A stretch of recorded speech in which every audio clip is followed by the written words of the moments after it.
entendermos que o ministério da palavra de Deus triunfa. E eu quero mostrar para vocês, na verdade não eu, mas o próprio texto em Atos capítulo 11, você pode abrir a sua Bíblia no texto que está disposto aí, Atos capítulo 19, a partir do verso 8. Atos 19, a partir do verso 8, tem vários exemplos em que Lucas, principalmente o autor Lucas, que escreveu o livro de Atos, por se tratar do livro da expansão da igreja, como a igreja cresceu, explodiu ali, saindo de Jerusalém e indo, cumprindo o que Deus falou ali, né? Do que deveria ser o papel dessa igreja, de tanto em Jerusalém, Judéia, Samaria e até os confins da terra. O que nós temos no livro de Atos é o passo a passo dessa promessa, dessa ordem que Deus deu em Atos capítulo 1, verso 8. E esse texto em especial, ele nos apresenta a plantação da igreja na cidade de Éfeso. Tem várias plantações de igrejas que aconteceram no livro de Atos, que é narrado por Lucas. Por exemplo, eu poderia citar a plantação da igreja em Tessalônica, que, de forma recorde, levou apenas 3 sábados para ser plantada.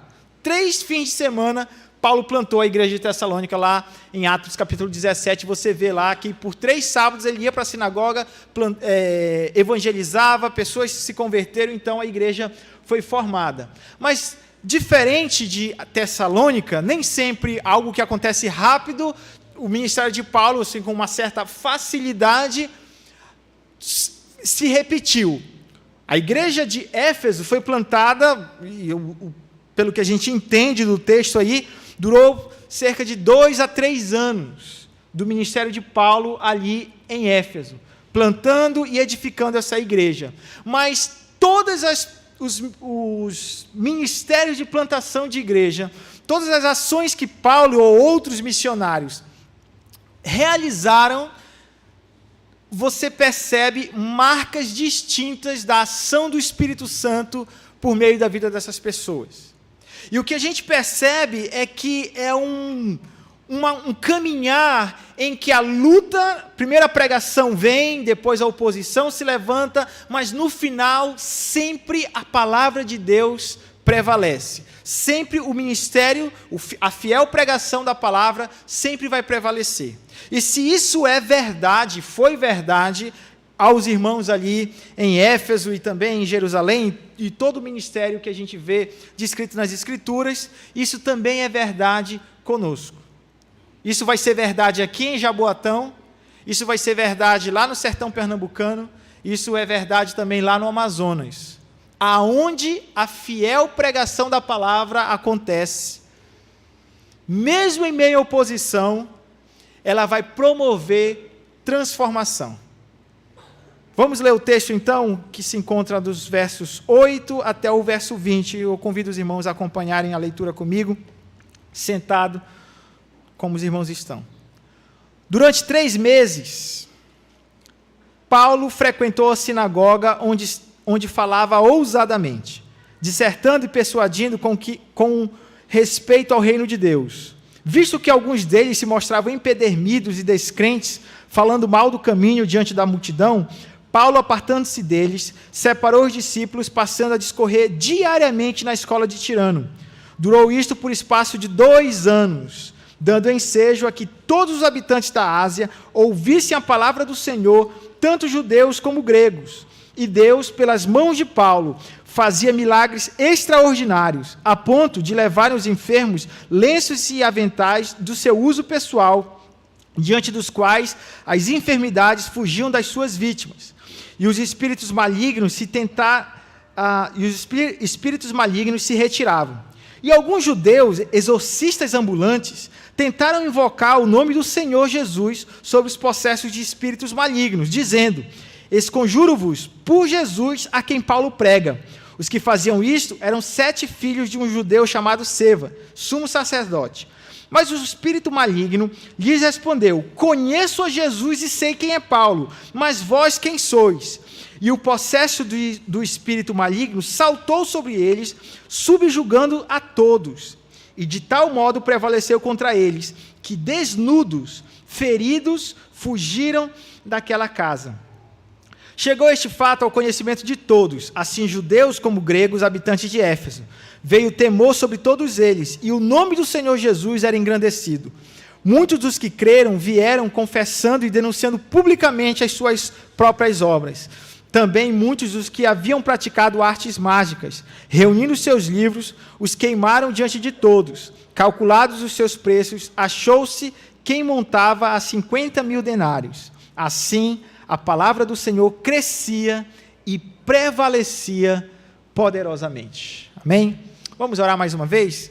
Nosso Deus e Pai, nós louvamos o Teu nome por esse privilégio que temos de, na exposição da Tua palavra, ó Deus, olharmos os conselhos, os confrontos e as verdades que estão nesse texto e que nos alimentam.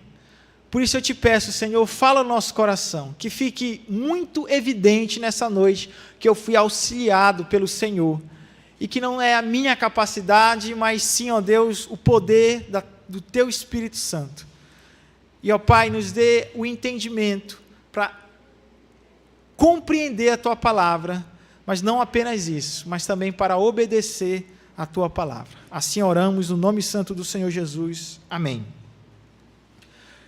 Se é possível resumir em uma frase o que Lucas está falando aqui, ou esse relato, né, é um relato histórico, o livro de Atos é um livro histórico, mas entendendo esse relato histórico que Lucas faz aqui sobre o ministério em Éfeso, a lição que nós podemos tirar para as nossas vidas, a grande lição, ou a grande ideia dessa passagem, é que a fiel pregação da palavra prevalece mesmo em meio à oposição, promovendo transformação.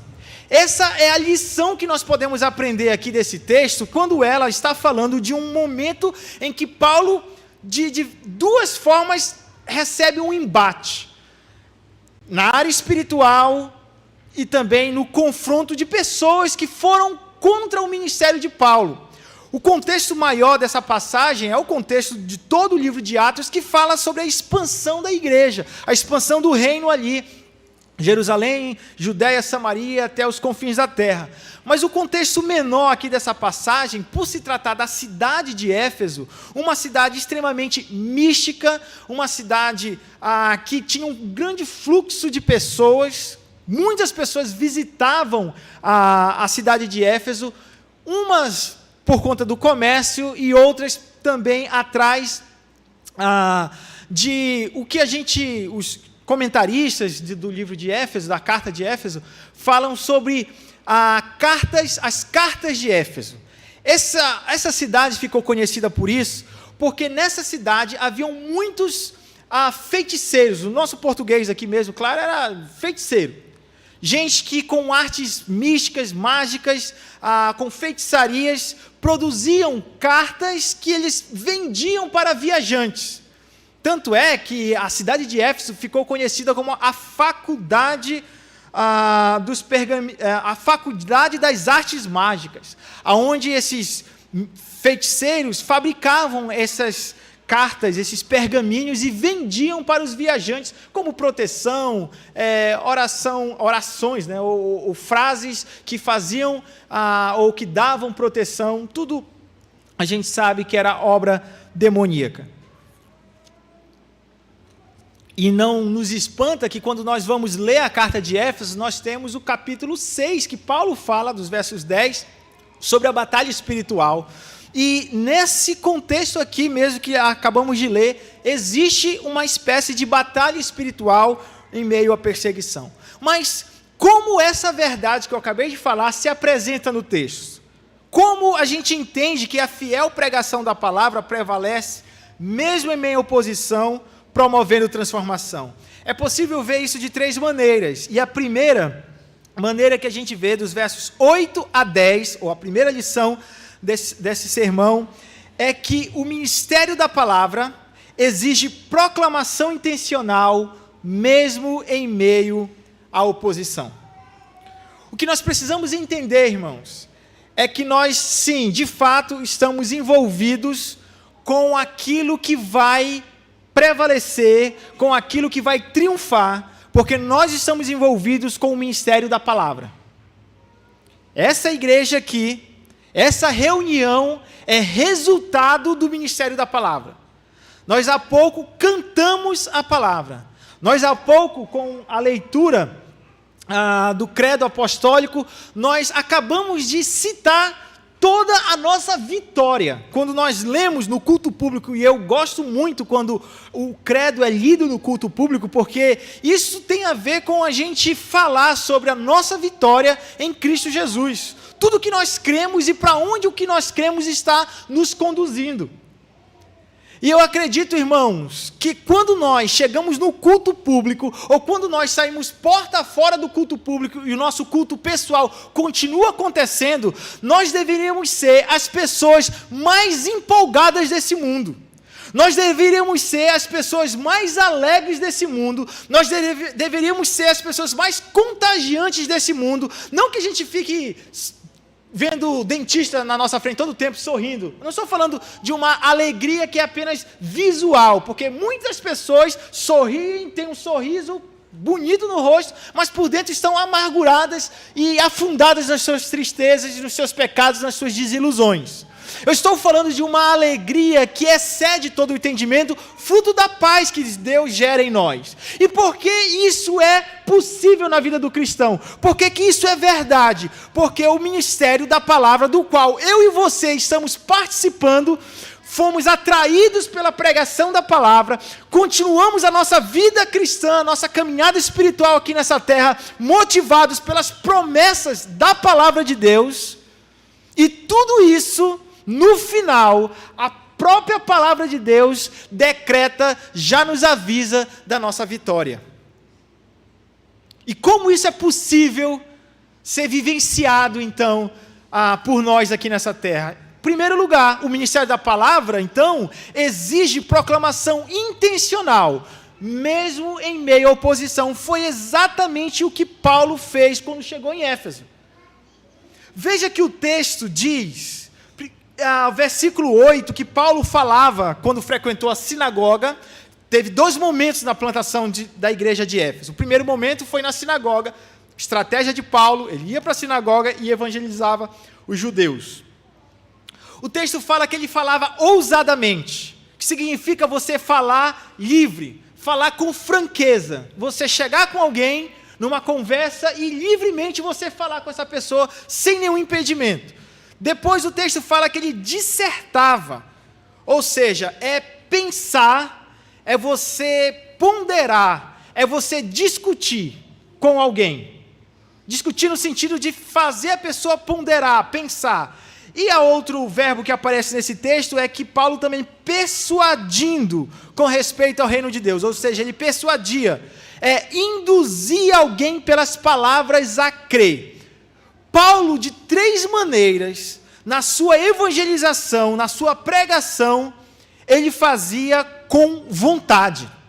Não era simplesmente uma conversa de, olha, Jesus é uma pessoa legal, você é pecador, você não quer experimentar isso na sua vida, não? A evangelização de Paulo não era assim. A evangelização de Paulo lhe deixava ou lhe colocava num ambiente onde ele lhe falava, comunicava ousadamente com respeito do reino de Deus.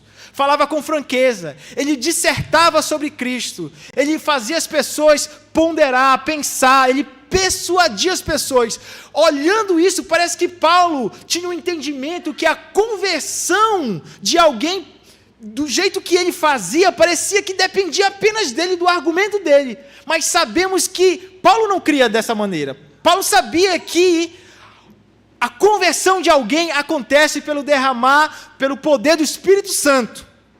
Mas, queridos, nós precisamos falar com as pessoas como se tudo dependesse de nós, no momento que nós estamos falando. E ao sairmos dali, nós precisamos dobrar os nossos joelhos, reconhecendo que a conversão de alguém depende apenas de Deus. Mas é necessário essa intenção, essa vontade, pregar com vontade. Falar ousadamente quando nós evangelizamos alguém, mesmo sabendo que a conversão daquela pessoa depende do poder e ação do Espírito Santo. Mas aquela pessoa que nos escuta precisa entender que nós acreditamos no que nós estamos falando. Que nós cremos naquilo que estamos comunicando a ela. Irmãos, eu sei que você está já chateado, que você já está cansado de ouvir sobre política, não é? Que essas eleições foram terríveis, terríveis para muitas pessoas e de diversas formas. Alguns vão concordar até que o resultado delas também foram terríveis. Mas algo que eu percebi, eu visitei alguns lugares nesse pré-eleições, tanto o Pará, que é o meu estado de origem, quanto no Amazonas, e também no Rio Grande do Sul, um ano antes, que é a terra da minha esposa, Débora, que está ali, a pessoa mais linda desse mundo, minha esposa. E tanto os gaúchos, quanto os paraenses, quanto os amazonenses, faltou vir Recife, em pré-eleição. Mas era interessante, que eu estou falando de roda de conversa, irmãos, com crentes. Era interessante que os meus irmãos em Cristo, que vinham me convencer de votar no candidato dessa pessoa, conseguia fazer, ousadamente, dissertava e me persuadia de uma forma incrível. Que às vezes eu ficava até pensando, rapaz, será assim, eu não vou votar nesse cara mesmo? Mas com extrema habilidade, porque conhecia o histórico da pessoa, sabia o que a pessoa tinha feito, as promessas de governo, isso, aquilo, outro, mas conhecia com uma perspicácia, com uma certa inteligência do conteúdo que falava. E era interessante que do outro lado, a mesma coisa, me convencia e falava de um jeito, seguindo os mesmos passos. Saindo das eleições agora, irmãos, a conclusão que eu chego é que muitas pessoas no Brasil hoje, muitos crentes, infelizmente, conhecem mais da biografia do seu político do que o próprio Cristo. E sabe por quê? Porque muitos deles passaram, acho que hoje mais não, né? Passou mais essa febre, mas passaram muito tempo no YouTube, muito tempo nas redes sociais, muito tempo nas propagandas e nas mensagens disparadas de WhatsApp, e aí consegue ler um monte de coisa, ou seja, muito conteúdo foi dado para essas pessoas, e por isso que elas têm, de fato, um certo conhecimento. Eu não estou dizendo que é errado você conhecer quem você vai votar, você tem que fazer isso realmente, você tem que conhecer, ler e tudo. Mas eu me pergunto, irmãos, nós temos de Gênesis e Apocalipse, a biografia ou a história da redenção completa, e ela fala de alguém, não que vai mudar um cenário durante 4 anos de um país, mas sim do nosso Redentor, que tem o poder de mudar a eternidade das pessoas. Então, quando eu estou diante de um homem de 60 anos, cheio da grana, porque para estar hospedado naquele lugar onde nós estávamos, o caboclo tem que ser cheio da grana. Ou é missionário ou é milionário. Porque estávamos lá cedido por um irmão muito querido nosso, da Igreja Presbiteriana de Boa Viagem. Então, eu tenho uma coisa comigo. Quando eu estou lá, eu fico pensando, ou é milionário ou é missionário para estar aqui. E eu tinha certeza que aquele camarada tinha muito dinheiro. E aquele homem de 60 anos, do qual eu conversei ontem, com o dinheiro que ele tem, com a família, como ele mesmo me disse, estabilizada, eu estou vivendo os meus melhores anos, eu precisava mostrar para ele que ele com 60 anos de idade, mesmo com toda aquela conta bancária que ele falou que tinha, os carros, a aposentadoria muito boa que ele tinha, tudo aquilo não é suficiente, porque tudo isso vai ficar aqui nessa terra, mas só a eternidade é o que nos importa. E só quem resolve o nosso problema da eternidade é o Senhor Jesus Cristo. Então eu precisava falar de uma forma que aquela pessoa ali acreditasse no que eu estava falando. Mas, irmãos, quando nós nos colocamos na pregação da palavra, pode ter certeza que vai vir a oposição. A oposição ali que eu estava sentindo era o sol quente que estava torrando as minhas costas. Talvez a filha dele, quando se aproximou da conversa e começou a meter uns assuntos que não tinha nada a ver. Mas, falando de uma forma mais prática, irmãos, em qualquer contexto, seja na plantação de uma igreja, lá no Amazonas, lá no sertão, aqui no sertão pernambucano, aqui a revitalização, a plantação de uma nova igreja aqui em Jaboatão dos Guararapes, é Jaboatão, né? Dos Guararapes, é assim que chama? Pode ter certeza que vai haver oposição, vai haver confronto, principalmente quando nós estamos sendo fiéis à palavra. Na verdade, quando não tem oposição, quando nada vai contra, alguma coisa está errada. Porque se nem a pregação do evangelho que nós estamos fazendo, se ela não está, de certa forma, confrontando a cultura atual que nós temos impregnada no nosso país, alguma coisa está errada. Mas a oposição sempre se levanta. Mas nós precisamos nos manter fiéis à palavra do Senhor e à pregação. E eu não estou falando de pregação apenas essa aqui, formal, do púlpito. Eu estou falando de conversas. Eu estou falando do seu relacionamento com os seus parentes, nas suas rodas de conversa, na sua reunião familiar, no seu relacionamento com as pessoas da sua faculdade, do seu trabalho. É nesse ambiente que a pregação da palavra precisa acontecer. É nesse ambiente que a oposição vem. E quando a oposição vem, e aconteceu aqui, porque o texto diz que durou isto, não é? 3 meses em que Paulo estava ali pregando na sinagoga.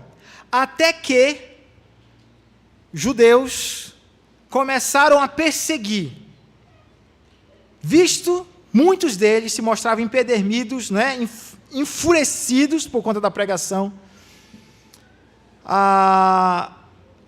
Paulo, ele fez uma estratégia, montou uma estratégia, então, de separar os discípulos que haviam crido, verso 10, verso 9, separando esses discípulos, então ele começou a discorrer diariamente na escola de Tirano. Durou isto o espaço de 2 anos, dando ensejo, preste atenção mais uma vez, dando ensejo a que todos os habitantes da Ásia ouvissem a palavra do Senhor, tanto judeus como gregos. A pregação aconteceu, começou na cidade de Éfeso, nas sinagogas. Oposição veio. Paulo mudou a estratégia, tirou eles dali, parou de ir na sinagoga e começou a reunir os discípulos nessa escola de Tirano. Mas a forma mudou, o lugar mudou, mas a essência do ministério não. Paulo continuou dando ensejo, ou seja, dando prioridade para que todas as pessoas ouvissem a palavra. O ministério é a palavra, irmãos. As pessoas precisam ouvir a palavra. Eu lembro de anos atrás, quando decidimos, como família, né, já estávamos casados, mas antes de me casar eu já pensava em ir para o Amazonas como missionário. E eu já conversava com alguns amigos, pastores do meu estado. E quando um colega meu, anos atrás, soube que eu ia para o estado do Amazonas, ele disse o seguinte: olha, eu tenho um conselho para te dar. Você vai para o Amazonas plantar igreja? Eu disse sim. Lá você vai bombar. Não sei o que necessariamente que ele pensava dessa ideia de bombar, né? Olha, lá o povo é muito humilde, basta você fazer ali aqueles cultos, né, de impacto e fazer muita assistência social aos ribeirinhos. Dá muita coisa, então é bom você levar bastante coisas para lá, porque isso chama a atenção das pessoas. Isso faz multidão, e rapidinho você vai estar com as igrejas lotadas. Pensando a estratégia que esse colega me deu, eu ouvi, e sabe aquele conselho que você deixa entrar por aqui, mas não bota a mão desse lado para sair logo por aqui, né? Porque sabe que isso não é a melhor estratégia bíblica, nem é a estratégia bíblica, irmãos. Hoje nós fazemos parte de uma missão chamada SEARA, Serviço de Evangelismo e Assistência aos Ribeirinhos do Amazonas. Tem, no nosso nome da nossa missão, tem assistência. E não tem como, de fato, nós estarmos ministrando a um povo tão carente, não tem como a gente estar pregando a palavra para essas pessoas e virar o rosto para as carências sociais. É claro que existem carências sociais, é claro que os nossos olhos estão atentos a isso, e a gente então, com a pregação da palavra, por meio da pregação, a gente também atende às necessidades físicas dessas pessoas. Mas a forma como o conselho foi me dado é como se a prioridade do nosso ministério fosse isso, para que isso atraísse pessoas. Mas não é isso que atrai, irmãos. Isso atrai muitas pessoas, sim. Muitas pessoas que vão em busca de só receber. Mas o ministério não é a pessoa ir atrás de coisas para receber, mas sim ganhar o que realmente vale a pena. E eu lembro de uma plantação em especial de uma igreja que foi plantada anos atrás, inclusive esse ano, agora em maio, a igreja no Lago do Mará vai completar 8 anos. Quando chegamos lá em 2015 para morar na comunidade Nova Filadélfia, nós passamos então a nos envolvermos com esse grupo de pessoas e visitar essa comunidade e então plantar uma igreja ali naquele lago. E nós começamos o ministério ali com aquelas pessoas, já os conhecia, a grande maioria, por conta das viagens que a gente fazia lá, mas como passamos mesmo a plantar a igreja de fato, nós iniciamos com exposição bíblica. Eu escolhi uma carta para expor, foi inclusive a carta aos Efésios. Então nós nos reuníamos numa escola, eu ficava com os adultos e jovens numa sala, a Débora ficava com as crianças na sala ao lado, e nós iniciamos ali durante 2 anos, nos reunindo naquela escola, e a gente só ensinava a Bíblia, verso a verso. Escolhi Efésios por conta da posição em Cristo, como ela nos coloca, né? E as consequências ou a vida prática de quem a viver segundo a nossa posição. Irmãos, pela graça do Senhor e poder da ação do Espírito Santo, o que a gente testemunhou ali, e hoje está lá esses irmãos, exatamente agora, porque, não agora, ainda daqui a 50 minutos, porque lá no Amazonas é 1 hora menos, né? O culto deles começa às 7 horas lá. Hoje tem um povo reunido lá no Lago do Mará, vão adorar o Senhor, vão louvar a Deus e vão ouvir a palavra de Deus. Por quê? Por conta do ministério da palavra. É da palavra que as pessoas precisam, irmãos. Por isso que Paulo deu essa ênfase no ministério e na exposição da palavra. Mas existe um segundo momento nesse texto, a partir do verso 11, quando o texto diz: e Deus, pelas mãos de Paulo, fazia milagres extraordinários, a ponto de levar aos enfermos lenços e aventais do seu uso pessoal, diante dos quais as enfermidades fugiam das suas vítimas e os espíritos malignos se retiravam. Aqui acontece algo fundamental, necessário, não apenas para a plantação daquela igreja em Éfeso, mas para o ministério de Paulo como um todo. Paulo mesmo se identifica como o apóstolo fora de tempo, não é isso? E todos os apóstolos que caminharam com o Senhor Jesus tiveram seus ministérios aprovados por sinais e milagres. Sinais que iam preceder, ou seja, que iam à frente, não preceder, mas que iam acompanhar o ministério daqueles apóstolos. Isso é dito em Marcos capítulo 16. Paulo, como um apóstolo fora de tempo, ele precisava ter a mesma pregação, a mesma doutrina e também esses mesmos sinais. Precisava acontecer no ministério de Paulo.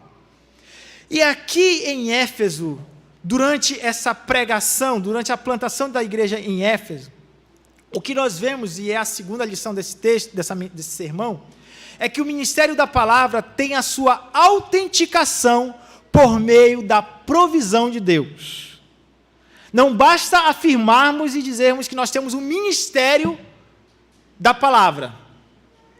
Eu posso chegar aqui e dizer para vocês, lá no Amazonas nós temos um ministério e é focado na palavra, mas existem as providências que Deus dá para um ministério que autentica esse ministério. Muita gente por aí no Brasil está dizendo que prega a palavra.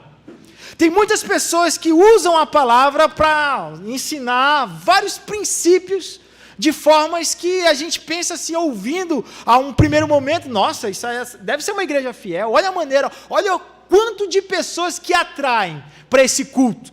Tem reuniões que as pessoas estão lotando templos por aí. Mas será se ali realmente a palavra de Deus está sendo pregada fielmente? Tem a autenticação. E como essa autenticação, esse selo acontece? Aqui nesse texto é acompanhado desses sinais. Os milagres extraordinários começam a acontecer aqui. Um outro momento que acontece é que a mesma perseguição que se deu ali ainda na sinagoga com os judeus continua. Porque 7 filhos do sumo sacerdote da mesma sinagoga onde Paulo estava pregando continuaram perseguindo Paulo. Continuaram combatendo o ministério de Paulo.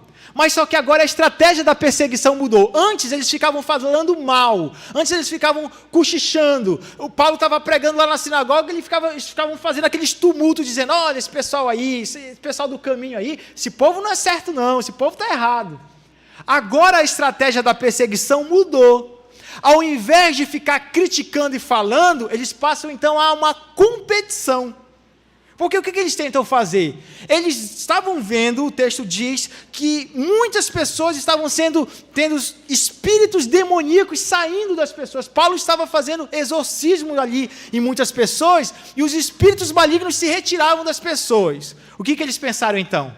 Vamos fazer também. Vamos imitar também. Porque é assim a estratégia de Satanás, irmãos. A estratégia de Satanás, muitas das vezes, quando não é possível um combate, eles tentam imitar, tentam copiar, tentam fazer algo que parece ser espiritual, que parece ser algo bíblico, mas no fundo não é. Só atrai pessoas.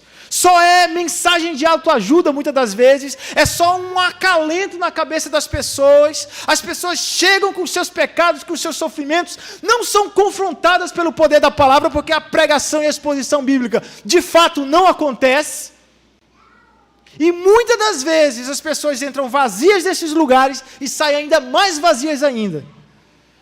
E hoje, no Brasil e no mundo, o que mais se tem são imitações. São só apenas uma capa, uma máscara, mas a gente sabe que no final não é, de fato, um ministério bíblico e um ministério da palavra. Como eu falei no início, Éfeso era uma cidade muito mística, bruxos, feiticeiros estavam ali. Então, o que você imagina, qual que era a profissão de muitos dos novos crentes da cidade de Éfeso? Ex-feiticeiros, ex-bruxos. Mas o que acontece ali, até esse ponto, é que esse grupo em si não tinha sido alcançado ainda. Mas aí, veja a provisão do Senhor nesse texto. A provisão acontece porque Deus realiza os sinais, o poder do Espírito realiza os sinais e milagres por meio da vida de Paulo. Quando esses judeus exorcistas, ambulantes, tentam invocar o nome do Senhor, acontece algo extraordinário. O próprio diabo, o próprio espírito maligno que estava ali naquelas pessoas, fala para aqueles judeus e diz, eu conheço quem é Paulo, sei quem é Jesus, mas vocês quem são? Naquele momento, é nesse momento que Paulo tem... A gente, na leitura, Paulo já tinha essa certeza, mas a gente, olhando esse texto aqui, entende que é a autenticação, é como Deus estivesse falando para Paulo, está vendo? Seu ministério, eu estou aprovando. Deus está envolvido com isso. Porque os próprios demônios reconhecem. Você já imaginou, irmãos, que eu e você, quando somos fiéis ao ministério da palavra, somos reconhecidos até pelos demônios, mas não pelo que a gente é, mas pelo Deus que nós representamos aqui nessa terra, pelo ministério que nós estamos realizando e envolvidos. Os demônios daquela cidade, então, são confrontados. E então, o ministério da palavra, ali naquele lugar, tem a sua autenticação, mas a mão que age é a provisão do Senhor. Quando nós somos fiéis no ministério da palavra, irmãos, Deus é que vai dar providência para o nosso ministério. Tanto de pessoas, quanto de recursos, quanto da ação dele. E é tão bom saber, e isso é um descanso para mim. Vou falar algo que para mim realmente é um descanso. Eu estou envolvido com algo que eu não preciso estar inventando as coisas, porque eu sou muito ruim de criatividade. Já pensou se domingo após domingo a gente tivesse que estar inventando coisas? Já pensou, pastor Augusto? Domingo após domingo a gente está inventando alguma coisa para trazer uma novidade para vocês. Seria terrível. Mas Deus, na sua providência, já nos deu a história da redenção, toda a Escritura. Deus, na sua providência, age por meio do seu Espírito Santo, atraindo pessoas, confrontando essas pessoas, trazendo essas pessoas, ajuntando essas pessoas, e nós temos simplesmente a incumbência de pregar a palavra, de ministrar a fiel pregação a esses corações, porque pela providência do Senhor, conversões acontecerão, pessoas serão edificadas, igrejas serão levantadas, revitalizadas, plantadas. Esse é o ministério cristão. É nisso que eu e você estamos envolvidos, seja aqui em Jaboatão, ou seja lá no Amazonas. Terceiro e último lugar, o resultado do ministério da palavra resulta em transformação por meio da ação do Espírito Santo.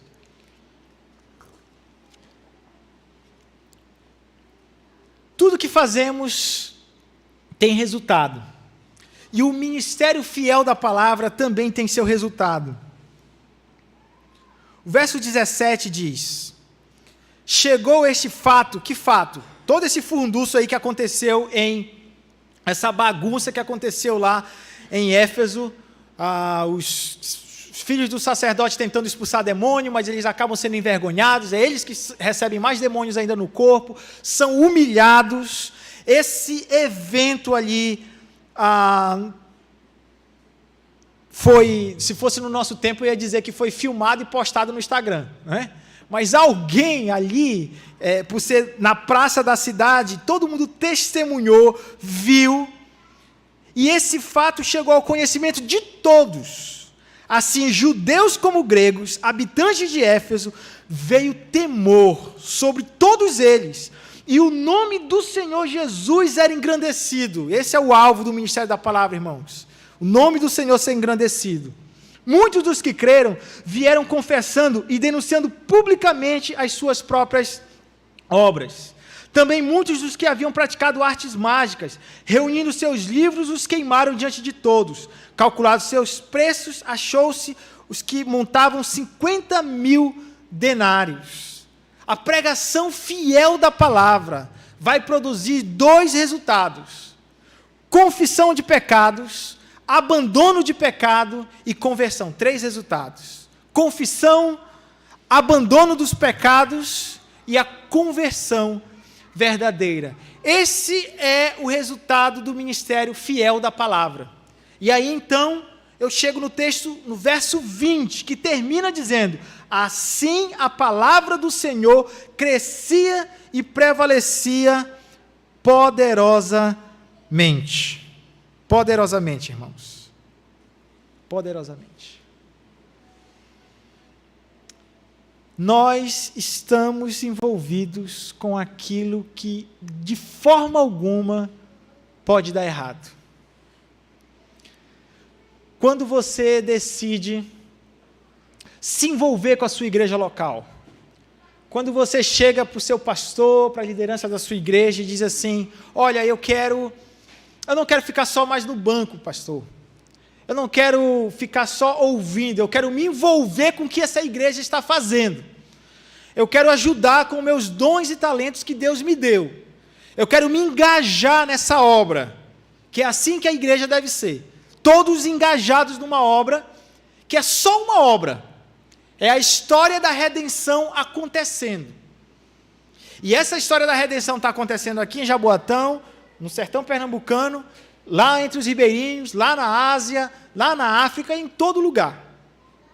Quando você decide se engajar nessa obra, se envolver com isso, você pode ter a certeza que você está envolvido com algo que vai prevalecer, que não tem como você perder. E ao olhar esses resultados, essas pessoas, esses feiticeiros da cidade, chegando com aqueles livros, imagina a cena, irmãos, todos aqueles ali, feiticeiros da cidade, chegando com os seus livros, os pergaminhos que eles já tinham escrito, ou seja, que daria lucro, tanto é que é dito por Lucas, o lucro que eles teriam se fossem vendidos, 50 mil denários, isso é muita grana, mas eles não estavam se importando com o prejuízo financeiro, porque a palavra de Deus havia tocado no coração deles. Eles então começaram a confessar os seus pecados, eles começaram a abandonar os seus pecados, e assim a palavra do Senhor crescia e prevalecia. Como isso? Por meio do ministério fiel da palavra. Esse texto, no verso 8, começa com Paulo pregando. Esse texto termina, essa perícope aqui termina com o resultado da pregação iniciada lá do verso 8. Pessoas se convertendo. Deus e a sua palavra sempre vai prosperar. Por isso, nós precisamos nos perguntar se o que nós estamos fazendo, como nós estamos nos envolvendo no ministério, se é a palavra de Deus ou se é os nossos próprios conceitos. Deus tem compromisso com a sua palavra. Ele é compromissado com a sua palavra e Ele vai fazer prosperar a sua palavra e não aquilo que a gente acha, os nossos achismos. É por isso que muitos ministérios por aí fracassam, porque não são ministérios baseados na palavra do Senhor. Já tivemos várias experiências, várias histórias, irmãos, ali no Amazonas, que poderíamos citar para vocês. Mas quando eu tenho a oportunidade de estar numa igreja, eu nunca gosto de contar tantas histórias missionárias, porque mais importante que a história missionária, para mim, é a exposição do texto bíblico. Mas, se eu posso resumir todas as histórias que a gente tem percebido e visto, testemunhado no Amazonas, se você conversar com qualquer outro missionário que também realiza um ministério da palavra, de plantação de igreja, de treinamento de liderança, tudo o que nós percebemos no campo missionário, irmãos, tem a ver com o ministério da palavra, e quando é feito de forma fiel, mesmo com oposição, com dificuldade, com lutas, mas a gente vê ano após ano o ministério triunfar. Não pelo resultado da nossa capacidade. Nós somos uma missão nova, de certa forma, no Brasil. Nós estamos há 20 anos apenas. Eu e a minha esposa, nós estamos há 10 anos lá com essa missão. Mas essa missão já está há 20 anos lá no Amazonas, fundada por um homem chamado Ricardo Parque, que teve um sonho, uma vontade, um chamado de Deus de pregar o evangelho lá no Amazonas. Fretava barco lá em Manaus, saía nos rios, pesquisando rios e encontrando lugares onde não tinha muita igreja evangélica. Sem muito planejamento, sem muita estratégia, simplesmente um visionário. Aquela pessoa que abre as portas, abre os caminhos. E ele fez isso e fez muito bem. Quando eu olho para a história do seu Ricardo, fundador da nossa missão, fundador da Palavra da Vida Norte, lá perto de Belém do Pará, quando eu olho para a história da vida dele, quando eu olho para o que a missão hoje tem, missionários novos, nativos, que estão hoje, nesse exato momento, reunindo o seu povo e pregando o evangelho lá. Tanto na vida do seu Ricardo, como um dos nossos últimos missionários nativos lá no Amazonas, eu vejo o mesmo Deus, eu vejo o mesmo poder, mas vemos a mesma fidelidade e compromisso com uma coisa, com a palavra. com o ministério da palavra. E a minha oração é que isso continue acontecendo, não apenas lá, mas aqui também. Essa cidade, Recife, ao redor aqui de Jaboatão, seus parentes, eu tenho certeza que se a gente fosse fazer todos os vínculos familiares aqui, que vocês, as famílias que vocês representam aqui, todos vocês têm pessoas esperando a fiel ministração da palavra de Deus. E a minha oração é que Deus encoraje cada vez mais a você a continuar com isso.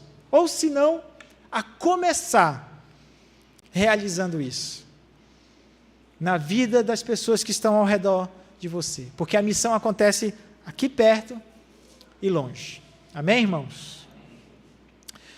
E eu gostaria de terminar com uma ilustração. Na verdade, é algo que eu sempre gosto de trazer ao meu coração com respeito à soberania de Deus, porque quando nós falamos de missão, falamos da pregação, a gente precisa sempre lembrar que Deus é soberano, que Deus é bom e que Ele nos ama. Só essas 3 verdades, irmãos, poderíamos viver as nossas vidas tranquilamente. Deus é soberano, Deus é bom e Ele nos ama. E você, aqui com certeza, as pessoas talvez as mais antigas, aqui, irmãos mais antigos, lembram de um programa de TV, daquela rede lá, que muitas das pessoas pararam de assistir, mas lembra de um programa que eles falavam à tarde, vale a pena ver de novo? Lembra disso? É um programa que repete novelas, né? Passavam algumas novelas, reprises de novelas. E é interessante que quando você assiste uma novela repetida, ou até um filme mesmo, você perde toda a expectativa, não é? Porque você já sabe o resultado. Você já assistiu, então você assiste todos os capítulos tranquilos. Isso é mais... eu vivencio mais isso, não assistindo novela, mas quando eu vou assistir um jogo reprisado. Eu gosto de assistir jogo de futebol, e vez por outra eu assisto um jogo do Corinthians, que é o meu time, que eu tenho uma certa... Não é melhor que o Sport ou o Náutico, talvez, né? O pessoal daqui gosta mais de Náutico e Sport, ou Santa Cruz. Mas, enfim, e é interessante que quando você assiste um jogo repetido, você também perde toda a expectativa, porque você já sabe o resultado, não é mesmo? Você começa assistindo o jogo ali, vai. E eu lembro de uma experiência que eu tive, que eu fui reprisar, assistir um jogo, logo depois que tinha acabado, mas eu já sabia o resultado. E esse jogo saiu um gol aos 45 minutos do segundo tempo. Literalmente que deu o título para o Corinthians. Eu me lembro de ter assistido esse jogo tranquilo, sossegado. E estava aos 44 minutos do segundo tempo. Contra-ataque, 44, 49 segundos. Um ex-jogador do Corinthians lá pegou uma bola, fez o gol. Agora deixe-me explicar o porquê que eu estou falando isso. Nós estamos num jogo em que o Deus Todo-Poderoso, amoroso, bondoso e soberano já sabe o resultado. E para nos deixar mais tranquilos, nos deixou o resultado escrito. Livro do Apocalipse, todo está escrito. Nos deixando o resultado da nossa grande campanha do Ministério da Palavra. No final, o Cordeiro já está sendo adorado. Na verdade, no plano eterno, ele já está sendo adorado. Por mim, por você e por tantos outros eleitos que Deus vai salvar até aquele grande dia. Até formar a sua igreja. O que ele nos convida é participarmos dessa missão com o coração esperançoso, alegre, e que a gente possa comunicar essa mensagem de forma vitoriosa Porque acompanhando o resultado, sabendo do resultado, nós já vencemos. Nós já vencemos, irmãos. Eu vim compartilhar esse texto com vocês e afirmar que o fiel pregação da palavra prevalece mesmo em meio à oposição e promove transformação. E ao compartilhar isso com vocês, o que eu estou querendo dizer é que nós já vencemos. Lá no Amazonas, aqui no Jaboatão, no sertão pernambucano, e em qualquer lugar onde a palavra de Deus está sendo pregada. Meu desafio a você, em primeiro lugar, é que você possa viver à luz dessa vitória.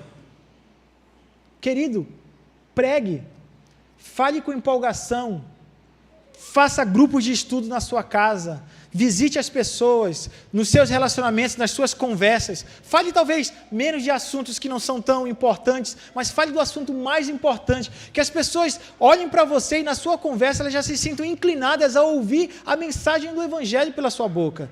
Mas elas ouçam de uma maneira que elas testemunhem que você está empolgado, porque você acredita no que você está falando.